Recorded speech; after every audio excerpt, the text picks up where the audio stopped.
Hello and welcome to my review for episode 5 of Gielinor Games Season 3. As usual, there are going to be heavy spoilers in this, so if you haven't seen the episode, be sure to check it out. I'll link it in the description. This is going to be the one that came out on Christmas Eve, and episode 6 is coming out on the 7th of January, so I'm making this in the gap in between the two because I went home for the holidays, and so I got delayed from that, but hopefully not too bad since I didn't miss an episode. Anyway, on to the review. So, quick recap from last time. Here was my theory for how the alliances looked at the end of episode 4. My strategy is going to be to sit in between them here in the middle and try to speed the swing vote to keep them about the same size and eliminate people pretty much alternating if possible.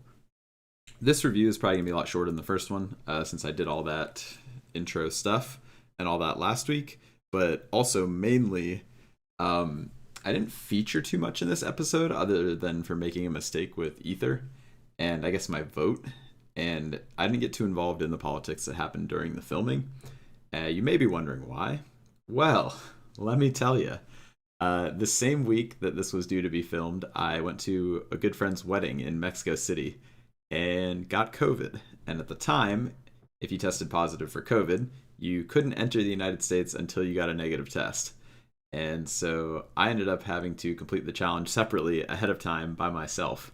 So I was sick, exhausted, on Mexican hostile Wi-Fi, and also had no clue whatsoever that the Vigor's chain mace required 1,000 ether to charge, plus the amount you actually need to hit things.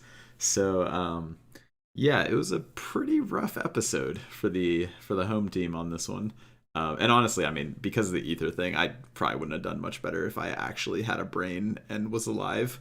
But fortunately, Will and I won the banning the previous week, and that meant I couldn't be put into this episode's banning, and thus didn't really need to be present for the group filming as long as I did the challenge and made sure to submit my vote in time for the voting phase of the challenge when everyone showed up.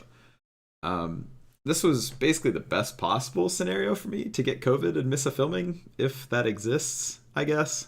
I mean, I could have had to sub out or not had immunity and gotten voted in, and then all of a sudden there would have been a problem or something. So really it all worked out great. But yeah, that was a bit of a mess. So it was funny when I saw that Eviescape had COVID, I was like, oh, go figure. But, I was stranded in a foreign country in a small hostel room for like 4 days quarantining. So it's a pretty rough go of it that I guess both Jake and I had. But anyway, enough about logistics and my excuses for being terrible on this episode. Let's get onto the politics and stuff, which I think is really the main thing going on in these reviews. At least for me, that's what I love solo missions for in particular. But yeah, so I voted for Eviescape with Frames Alliance. I had already started earning their trust, been voting with them for a few weeks because it was in line with my strategy, and no one from the Eviescape Torvesta Alliance had contacted me. So basically, I was kind of just working with Framed and them by default. Worked out perfectly with my plan. And I also am the kind of person who would hold a grudge, at least in a competition like this, which I said in a previous episode, and that is true. So kind of by default, I've got Eviescape and Solo Mission sort of in the back of my mind for sending me into the banning. Although I don't think I'd let that get in the way of my overall strategy. But anyway, the votes come in, and, Evie gets 7 votes, Jimmy 6, Paul gets 2, and Skill Specs gets 1. So, to me, this makes perfect sense, given the information that I had from last episode. I figure, so Evie's 7 votes, you got Framed, you got Settled, you got 8 Sat, because Jimmy doesn't get a vote for who he wants this episode. You got Skill Specs, you got 2 from Solo Mission, and you got me. So that's 7 right there. And then for Jimmy, you have Jimmy, Torvesta, or no, sorry, not Torvesta, he won. So you have Jimmy, Eviescape, Virtuoso, Foe, Soye, and Tasty. That's 7-6, and then Will got 3rd, so I figured the double vote probably is his, pretty much has to be his, because it's 2 votes to a random person, and I know Will's unaffiliated. And then you have 1 for Skill Specs, which pretty much just leaves Bodhi, who's also unaffiliated. So I wouldn't expect either of them to vote with the block on either side. So basically everything to me makes sense here. I had no reason to suspect that Solo Mission split his votes, which I found out from... I didn't find that out until his breakdown video, which I'll also link in the description if you haven't seen it. You probably have, but it's awesome as usual. And I also didn't think that Tasty voted for us. That's like a very weird thing that just didn't occur to me at all. So for me, everything makes perfect sense. 7-6, like as expected. After the banning is done, the votes are in, all that good stuff, things get interesting. I get a message from Eevescape 2 days later asking if I'm allied with anyone. And I mean, naturally I tell him no, because I did vote with Framed, but I don't want him to know that. And I know that he's in the other alliance, or at least I have a very, very strong suspicion. So the next message, though, is really weird. It seems like he's kind of scrambling to piece together the votes from this past week.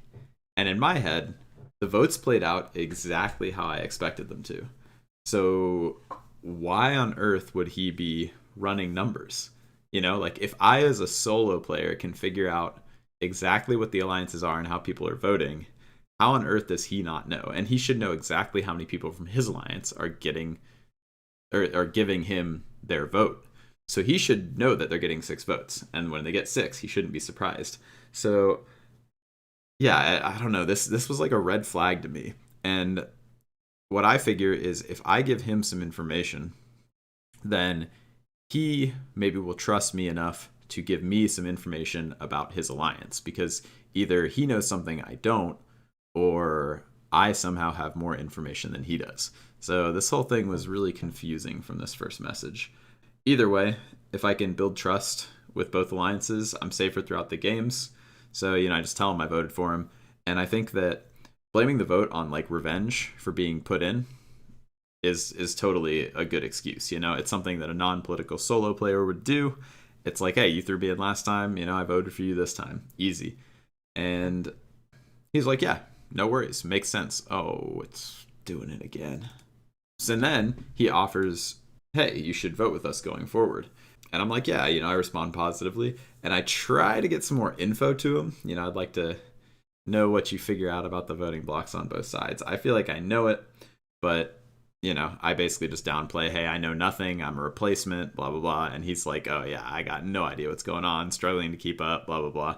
And he does mention he has a big alliance, and they took out Jimmy from the other side this week, which I did already know. But I think I gave up a little too much information here in the reply. I was like, I more or less know who's part of whom. I shouldn't have said that. I don't think I really gained anything from that. I was kind of trying to he's like posturing and saying, I've got a big alliance, you better vote with us. And I'm basically saying like, yeah, I know what's going on, man. And I think maybe it would have been better to just lay low, but I don't know. I think if you look too weak, it's suspicious. So hopefully not a huge error. I kind of tried to fall in the middle, and I'm not sure if I did it right. Jake goes on to blame Solo entirely for me and Will getting put in last week. And he's saying he wanted to put in people from the Framed and NA Alliance, which is interesting because, I can't just believe him straight up.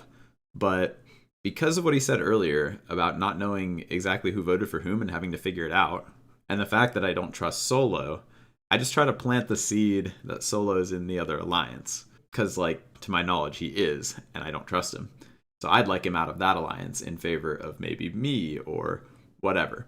See, we got another one here where, and this, if you saw Solo Mission's video, you saw this part where he's like, he's not in any alliance. No one trusts him, which I know for a fact that Solo's been working with Framed. So I can cast doubt onto his trustworthiness because I know for a fact he's lying.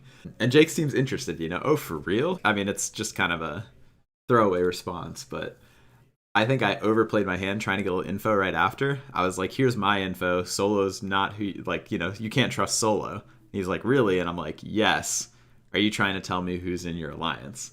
Which, again, probably a little too aggressive. But if I can get him to tell me who's in his alliance, I can confirm everything I know, including the suspicion that he may be working with Solo and withholding that information from me, which came from the whole counting vote thing. And then, I just Always Sunny reference, good times. Just kind of downplaying that I don't know anything, etc. And then something that I didn't include because it's 2 separate screenshots, but after only 5 minutes of him saying, let me go ask the boss man, 5 minutes later he comes back and says, okay, my boss said no info from us, which to me is a suspiciously short amount of time to go talk to someone else who's the boss, especially since it's I know he's in Torvesta's alliance, and it's like I think 11:30 or like past midnight in the UK, and I mean Jake's on at some ungodly hour here. I like it's like actually it might be like 7 or 8 a.m. Who knows? Who knows with this man though? To be honest, but he comes back after 5 minutes, says he's not going to give me any info, and he also threatens me. We've got the numbers. You'd be better off on our side than against it. I think I made a little mistake here, and I let the threat get under my skin a little. I was like a little like on edge. So I was like, kind of weird. Like, maybe I should have been a little more agreeable. But either way, the door's open now for an alliance with Evie's side. And he seems to think they need me, and I know they need me. So I, again, feel like I've kind of slid into a pretty good position here where I'm in with Framed and the NA guys. And I'm also now suddenly having some discussions behind their back with Evie's side. But on that same note, what I decided was I can take this to Kevin. So I bring it to Kevin and I say, I've been getting other messages from Eviescape, whatever. I didn't say Eviescape here, but I was like, what is the status on our side with Jimmy gone? And so Kevin straight up comes out and gives me literally every single piece of information he has, which is awesome. He's an honest man. I'll say it. I said it once, I'll say it again. But he tells us every single person that he thinks we have. And he lists off enough people here. Look, we have 1, 2, 3, 4, 5, 6, 7, 8. Solo mission with a double vote. We have enough to dominate the vote and get 9 votes here that he just said. And we only had 7. So it's like, that does not check out.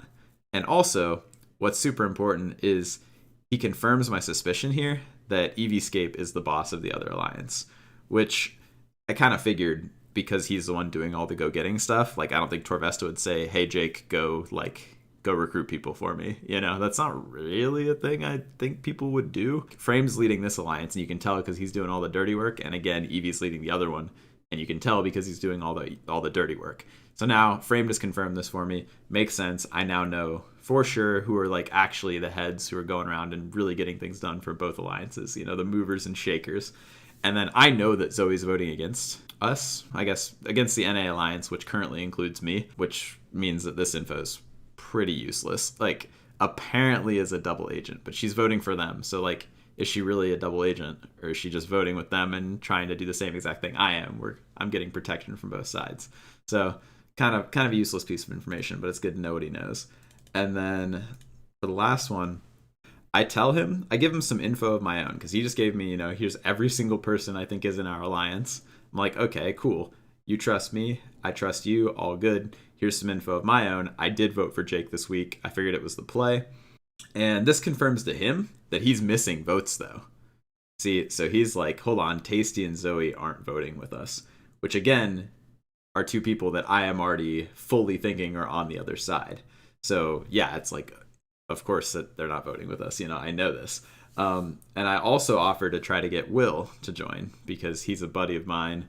Like, everybody knows Will and I are friends, I think, at this point. And, we were partners for the challenge. We won the banning together.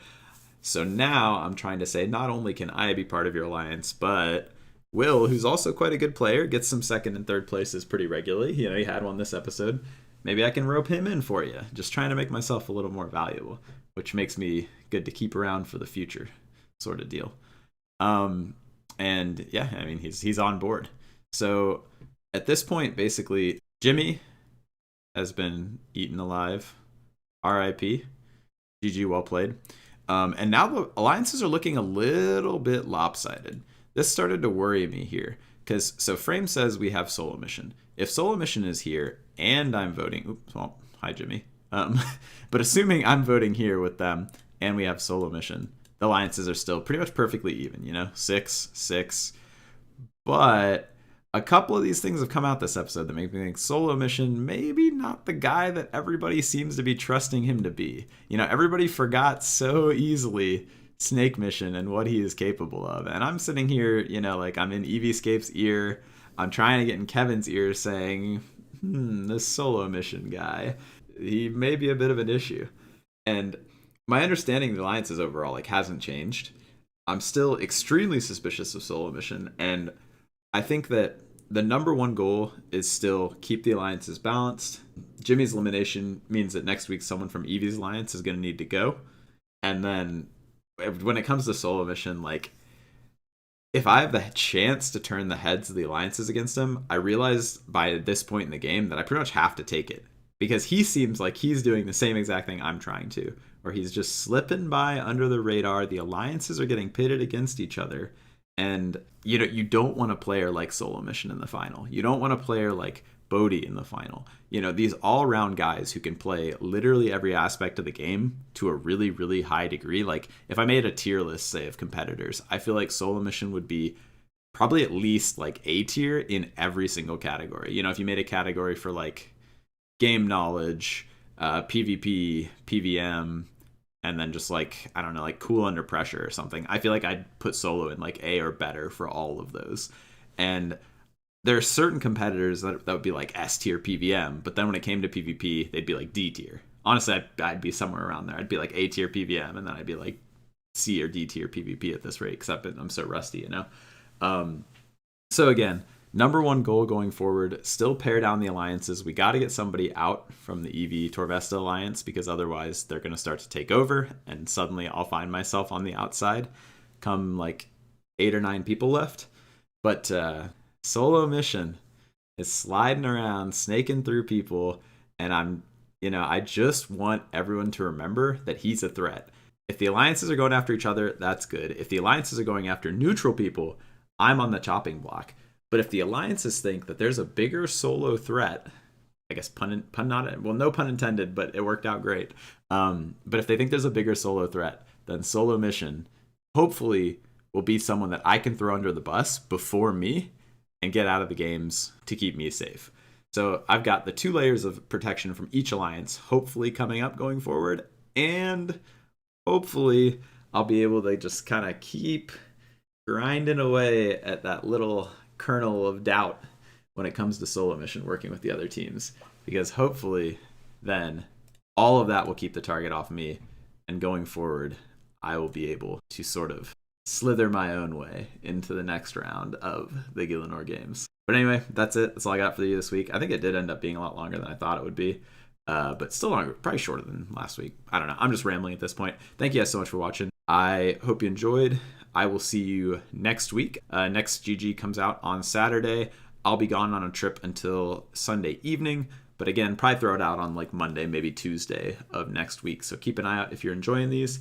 Thank you so much for all the comments, likes, subscriptions, all that. It's been really fun seeing the engagement on the videos. Love being in GG. And yeah, hope to get you next week with another one of these. See you soon.